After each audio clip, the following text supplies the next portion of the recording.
Love Life, featuring your hosts Rebecca Detman and Jane Donovan. The sun shines bright as it moves across my face. I feel the light. I choose my own energetic dance. Welcome to Love Life, where we are here to dance with you today on Wednesday, Jane and I. And we are going to carry on a little bit from last week's topic, which was a full, juicy hour on addiction, with a topic which is not addiction, but it's something which Jane is going to show you how this thread carries on. It's very, very interesting. It's about introverts and extroverts, and it's to do with what Jane has discovered about herself off the back of letting go of her addiction, but it's also connected to a letter. Will you listen to me? Oh my God, beautiful Victorian Beck. It's connected to a technological missive that we received via robot carrier pigeon. Oh dear, so beautiful. A lovely Love Life listener who has written, I would be fascinated to hear your take on introverts and extroverts, all the attributes and how these can present in the shadow and light side. I work in a setting where extroversion is revered, but this does not often sit well with me and my innate sense of being an HSP. Would love to hear your thoughts. I can remember years ago when I worked in magazines, and the girl I sat next to was totally into astrology, right? So she's always making comments out the corner of her mouth about bloody Gemini, or what would you expect, he's a Capricorn, and blah, blah.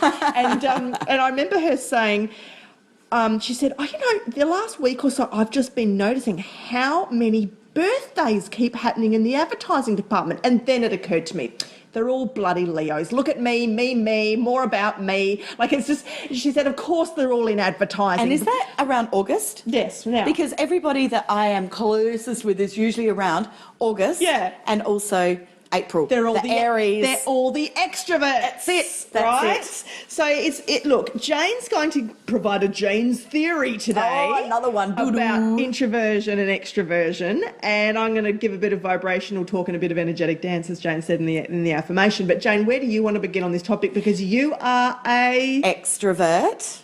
However, I made a little statement in last week's episode around addiction and giving up smoking, that I feel like I am really changing, super duper changing. I might be wrong, but time will tell. And I feel like I'm becoming an introvert, and I love it. I love it. Part of stopping smoking, Beck was saying, she kept putting a hand on her heart and going, Jane, I can just feel that you're coming home to yourself. And I shared that at 15, I made a very conscious decision to capitulate and become like other teenagers, to fit in, because I thought it was just easier. But I also remember at 7 years old, recognising that the world started to hurt me. That was the age that I first became aware that people weren't as sensitive as I was. And when I say sensitive, I'm saying kind, considerate, empathetic, compassionate. At 10 years old, I learnt that love equals approval. So my journey went from this neutral child from 0 to 7, which I think all children are. And then at 7, I learnt, I've got to change my behaviour because the world's a bit scary out there. At 10, I learnt that if I get people's approval, I'm going to be loved and feel love. So there started the extrovert started at 7 to stand up for myself, to stick up for myself, to not have my feelings hurt. The 10-year-old became more of an extrovert because that's how you get approval. The 15-year-old became more of an extrovert because that's just capitulating and fitting in with these people that I thought were just from a whole different planet. So I actually think I became a learned extrovert. So this got to do with your HSS as well? Yes. Yes. So good point, Beck. HSS is high sensation seeking, of which 3% of the population are. And so I'm a high sensation seeking, highly sensitive person. What is that? Can you explain what that means? Okay, so the best way I can explain it for a HSP, or for people, is let's have a piece of A4 paper that is got a line drawn on the top about a third of the way down, and it's got a line drawn on the bottom about a third of the way up. That's a bandwidth. Now, that bandwidth is where non-HSP people operate. So this is where, if they become overwhelmed, that's when the bandwidth, you're operating right at the very top. You've got too much going on, people get overwhelmed. Anybody can get overwhelmed. So that's HSP or non-HSP. When you become underwhelmed is when you're hitting the bottom bar, the bottom line. That's where things can then slip into, depression or... like lack of life force, lack of care, yes, energy for life. Yes. Lack of caring. So that bandwidth of, we've got the line, a third from the top, a line, third from the bottom. That's the bandwidth of what non-HSP people, which is around 80% of the population, operate from. Now, a HSP, we're going to make that bandwidth narrower. So we're going to bring the top line down lower and we're going to bring the bottom line up higher. So we've got a narrower bandwidth to operate from. We become overwhelmed easier and we become underwhelmed easier. So what we have to do is manage ourselves better so that we don't hit the top line and the bottom line too frequently, so that we can cruise through life at our optimum level. Does that make sense, Beck? Yeah, but where's okay, now the HSS, right, so that's the HSP. Now, we're going to take that narrow bandwidth. Now, let's say that narrow bandwidth, for argument's sake, is 3 inches deep. Okay? Yep. We're going to move those two lines up to the top of the page. So it's still only 3 inches deep between overwhelmment and underwhelmment, but it's at the top of the page because the HSS requires more stimulation to be happy. Define stimulation. Sensation seeking. Yeah. That's going to be different for every person. Give me some examples of what that might translate. Stimulation for me would mean sensory stimulation. So it would mean I need more excitement, I need more of the highest emotions. I need the joy, the excitement, the sparkle, the anticipation, the nerves, the adrenaline. So adrenaline's probably a good one. What have you found in life that you can consistently do to deliver those sorts of feelings? Oh, easy, be an entertainer. That way. On top of that, you get all the love and approval because I had the distorted love statement. So high sensation seeking people get bored very easy.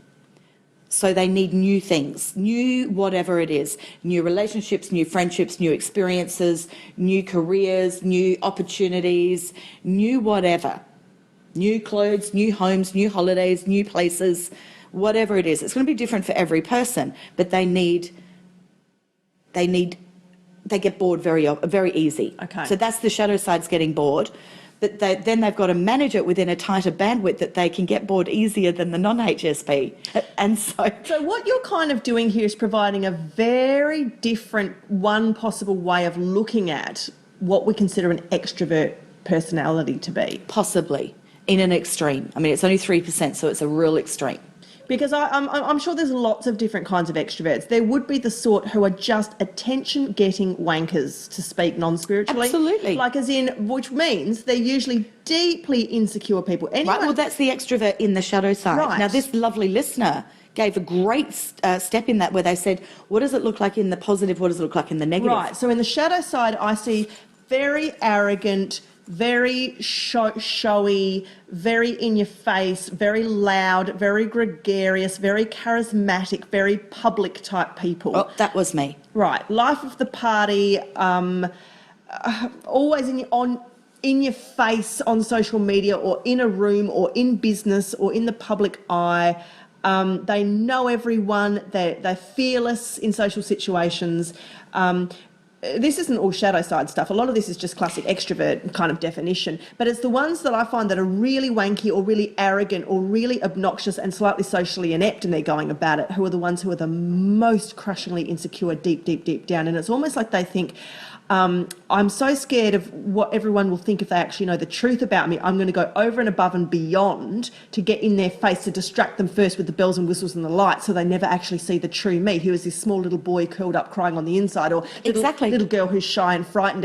And it can be tied into stuff like the parental approval, which I know Jane's had an experience of, where maybe the parents always wanted this most successful child, or pride and love equaled success and achievement, or standing up in front of the debating club club or the rowers or the flute players or It's everywhere. And that's what actually this listener said, was that I think she said she works in an arena where extroverts are worshipped. revered, yeah. But is that not Western society? Yeah, with our Hollywood culture and our Instagram culture and that whole in-your-face sort of stuff. Absolutely. Everybody wants the confident guy, the confident girl. Yeah. It's all this fake, false stuff. And it's so disheartening whenever I speak to kids aged between, say, 9 to 17, when I do schools and private groups, and I always say to them, for example, questions like, give me some examples of strong women. And they either cannot come up with them, or they'll start to talk about Victoria's Secret models and Kim Kardashian.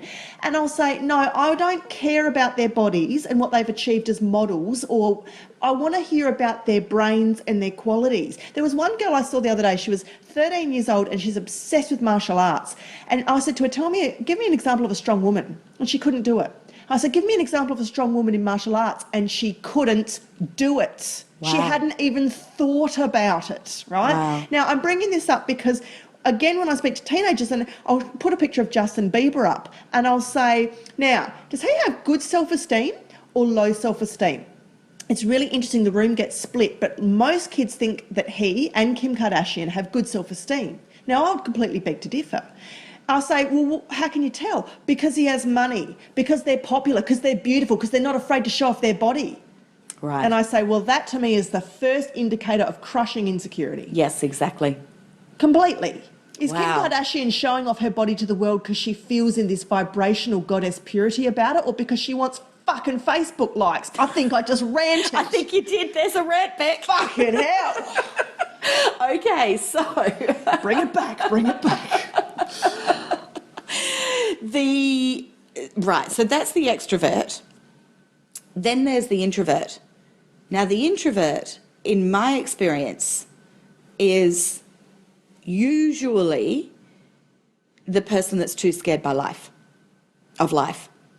And so usually they fall into a couple of categories. There will be a lot of HSPs that will be introverted, but there will also be a lot of people that have had really traumatic upbringings that are introverted. But then there is also, so they're both in the negative, but then the introvert in the positive is the husband. person.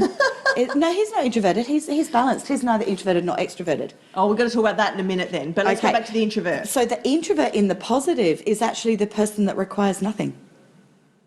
What do you mean? Can just be. Okay, gotcha. Okay, so That's very rare, and we don't see it very often. That's why I'm grappling. It's very rare, and normally it's. See, I actually don't think you're introverted or extroverted. I don't think you're in the positive or the negative continually. You are all things, and I think it's a Jung thing or whatever that you are to experience in your whole lifetime the full range and be able to master when is it appropriate, when does it feel right for you to be the extrovert, when does it feel right to be the introvert. So with introverts, so there's something that I think an introvert is not. So if there's a person who really genuinely knows how to have alone time, enjoys me time, well, that's what I was saying, doesn't need anything. Doesn't need attention, doesn't need space. That's something different. That's actually a form of spiritual evolution, I think. When I think of introverts, so I'm thinking of a girl in particular that I've known since year 8 at high school, known her forever. She's a small, quiet, shy person who never raises her voice, never shows an emotion, never shows a passion, rarely laughs out loud, lives a cloistered, safe, boring, flatlined life. Because she's scared and she's sensitive. I'm not saying she's highly sensitive, but I'm saying I don't even know that she is sensitive. Scared. She's just boring. I believe that she was sensitive as a child, as a really young child. She was sensitive, and she's learnt that this is the way to live life. Well, because I too have met many of those people. No, I'll tell you why she's learnt that. Because her family are like dormice. They're like these quiet, timid, just so scared timid. of the world. Scared of the world, living in this tiny little house, lived in the same house for 30 years. She's done the same career forever. She hates it and is sick of it. She's been with the same man forever. He's not good for her. She never changes. She just is like in the corner. So she's totally life. in shadow. Totally. Totally in the shadow of introvert. So that's when I think of an introvert, I start to think, are they an introvert because they're naturally, if such a word exists, naturally shy? Or are they an introvert because they have a whole bunch of fucking blocked up emotional Exactly. shit, which they've never dealt with because they Yes. have so much survival program that says, don't do this, it equals death and danger. Don't jump out in front of people. Don't start conversations. Don't make change in life. Fear, fear, fear, fear, fear. Mm-hmm. Absolutely. And we see so many of them because we had the 50s Stepford family have produced a lot of these children. Did it? And what is it called? Helicopter parenting. Yeah. Which was so big in the 90s, has produced these children. Oh my so we're seeing it in God. abundance. I'm seeing this at Social 8 because a lot of these kids are now in their late 20s, or actually we're seeing them from aged around, they are around mid-teens now through to early 30s. Yeah. And they are so scared of life. Now, those same children too, that have then gone the extroverted shadow side, is why we are seeing so many teenage children smashed on alcohol. Like, they don't drink alcohol like we did of, let's have a glass and get a bit giggly. They are drinking to be written off every single night. And by written off, I mean paralytic. That was the term, wasn't it? They're paralytic. But they're actually doing it deliberately. Whereas in my day, if somebody got paralytic on alcohol, it was an accident. It was like, oh my God, I've had one too many. I hate this. How can I quickly tone that down, you know? Because statistics show that teens today are drinking either the same or less than teens in the past, but you're saying the way what they're doing is different. drinking fast. So where the teens in the past would drink, they might go out at 7 o'clock and drink until 2 in the morning. What happens now is that the teens go out and they'll go later, but they drink intensely for a very short period of time to get to that full, numbed out, extroverted state of, I'm not responsible, but I'm going to behave how I wish. Interesting. And so, again, I don't think there is extroverted or introverted.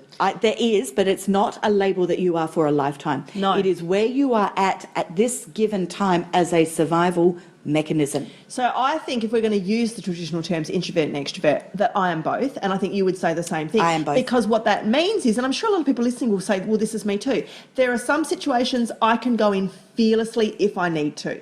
And there are other situations where I really do just want to retire or curl up or not engage. Exactly, and that's beautiful. That's knowing the self and what's right for us. And this is where I think, it is a skill to know how to be extroverted. It is a skill to be acquired. Yes. Because it is necessary in certain situations for your happiness, for your evolution, for your ability to experience the greater of whatever. And this is the same with the introvert. It is to know when is the time to be introverted. That is, again, for you to nurture and grow and experience. To be the introvert is the person that gets to be able to meditate easier, that gets to be able to have a beautiful sense of self, etc. So they're both such rich, beautiful qualities, but they are traits they're hats we put on. Yeah. And this is what you meant in the affirmation today about the energetic dance. Yes, I choose this dance. Yeah. Where shall I be? Now I'm going to be, Beck and I are both extroverted when we are sitting recording this podcast because we are projecting energy out. And we are going, and in fact, sometimes you could look at extroverted as being a projection of energy out, introverted as the taking of energy in. That's another way of looking at it. In a higher spiritual way, perhaps. Well, just in an energetic dance of what is it? With energy. Energy in, energy and with out. Conscious awareness, perhaps, of what one starts to be more aware of what they're doing and how they're controlling it. Yes. And so this kind of leads into the territory of if you are very obviously one or the other, perhaps a cool thing to do would be to set yourself some little homework challenges. So if you are the full-blown extrovert, can you go out for an evening and be very, very present but not speak a lot and just listen? Well, that was one of my challenges that I had that as a New Year's resolution. I think it was probably about, I'm going to take a guess, 8 years ago, where my resolution was that this year I want to listen more and speak less. But I remember one very specific night, where I had a group of girls come to my shack, my little get away. And I thought, I'm not going to volunteer any information about me, what I've been up to, what I'm doing, what I'm thinking, feeling. I will engage if I am asked. So these were people, these were girls. It was a girls' night. Known them for many years. Nobody asked. Nobody asked. Was that a trigger for you, Jane? Well, it was a big observation. I did that experiment because I was ready. I was gathering evidence of social interaction that is different from the original evidence, which would have been, I'm not good enough, I'm not funny enough, I'm not nice enough, smart enough, whatever. They don't care about me. People don't love me. Blah blah blah. That would have been my tape in my head, you know, a certain period of time before that. This particular one was an experiment around social engagement, of people caring. Do they care? Are they connected? What does everyday social interaction look like? And what did you ascertain? Well, I found that most people are wanting to be seen and heard. And so therefore they will project. And so the gift is to be able to receive that and enable them by hearing them and having them felt, heard and seen. So it became a really beautiful gift to be able to do. So this was something I was trying to learn. I think it was probably in my earlier days of my coaching practice. How can I get better at it? So I would do experiments like this. If you are an introvert, quote unquote, which means the thought of having to walk into a room full of people you've never met and introduce yourself and start up small talk is like Horrorsville to you. I'm sure we have done podcasts about this, haven't we? About how to overcome shyness and about how to put yourself out there. But it's fear-facing. It's about also challenging yourself. Look, logically, your brain can play the whole, well, what's the worst thing could happen to me? Well, really nothing.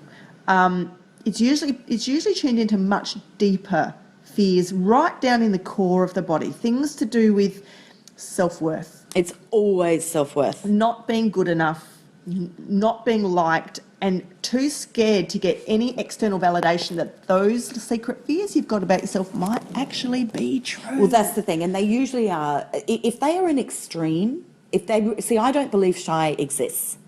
And you've said that before. I absolutely think that word is a descriptive word for a type of behaviour that isn't shy. It is highly sensory. It's not like a condition you're stuck with. It's not like like Jane says, it's a passing energy. It's a label that other people give, and it starts with the parent, and it's the beautiful, well-meaning mother. I can't tell you how many conversations I've had with beautiful, well-meaning mothers with their child that's 3 or 4 years old, saying, and they're coming to a birthday party and they're hanging onto mum's hand and leg and they're saying, please don't go, please don't go. And the mother will say, look, I'm sorry, do you mind if I stay